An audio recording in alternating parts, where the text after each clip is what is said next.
ಇವೆಲ್ಲ ಬರೆದಿದ್ದಾರೆ. ಅದನ್ನ ಸೇವೆಯೇ ಪೂಜೆ ಅಂತೇಳಿ ಒಂದು ನಾಮಾಂಕಿತವನ್ನ ನಮ್ಮ ಕುವೆಂಪು ಅವರು ಹೇಳಿದ್ದಾರೆ ಒಂದ್ ಕಡೆ. ಅದನ್ನ ಸೇವೆಯೇ ಪೂಜೆ ಅಂತೇಳಿ ನಮ್ಮ ಡಾಕ್ಟರ್ ಬಾಲಗಂಗಾಧರನಾಥ ಸ್ವಾಮೀಜಿಯವರು ಅದನ್ನ ಅನುಷ್ಠಾನಕ್ಕೆ ತಂದಿದ್ರು.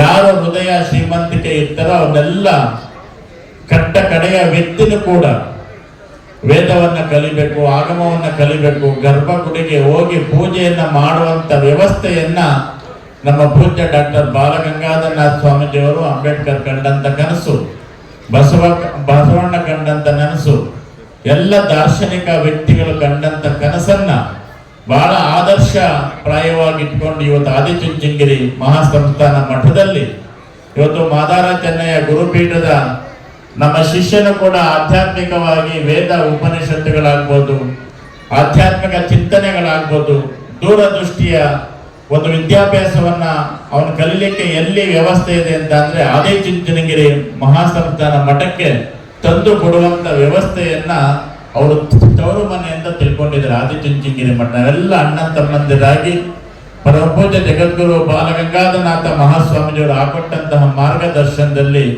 ಈ ಜಗತ್ತಿಗೆ ಶಾಂತಿ ನೆಮ್ಮದಿ ಕೂಡ ಕರುಣಿಸಲಿ ಅಂತ ಅವರು ಕಂಡಂತ ಕನಸನ್ನ ನಾವೆಲ್ಲ ಮಾದಾರ ಚೆನ್ನಯ್ಯ ಮಹಾಸ್ವಾಮೀಜಿಯವರ ಆದಿಯಾಗಿ, ಈಗಿನ ಪರಮಪೂಜ್ಯ ಜಗದ್ಗುರುಗಳ ಆದಿಯಾಗಿ, ನಮ್ಮೆಲ್ಲರ ಶಾಖಾಮಠದ ಪೂಜ್ಯರ ಆದಿಯಾಗಿ ಸೇವೆಯೇ ಪೂಜೆ ಅಂತೇಳಿ ಭಾವನೆಯನ್ನು ಇಟ್ಕೊಂಡು ಯಾರು ಏನೆಲ್ಲ ಮಾಡ್ತಾರೋ, ಸೇವೆಯನ್ನ ಮಾಡ್ತಾರೋ ಅದಕ್ಕೆ ಪುರುಷ ಸೂಕ್ತದಲ್ಲಿ ವೇದ್ಯಲೆ ಪಾದೋಸ್ಯ ಅಂತೇಳಿ ಬ್ರಾಹ್ಮಣ, ಕ್ಷತ್ರಿಯ, ವೈಶ್ಯ, ಶೂದ್ರ ಅಂತೇಳಿ ಯಾವ್ಯಾವ ಜ್ಞಾನಕ್ಕೆ ಒಂದು ವರ್ಣಗಳ ಆಶ್ರಮ ಸೀಮಿತ ಅಂತೇಳಿ ವಿದ್ಯಾವಂತರು ಅದನ್ನ ಅರ್ಥ ಮಾಡ್ಕೊಳ್ಬೇಕಾಗ್ತದೆ.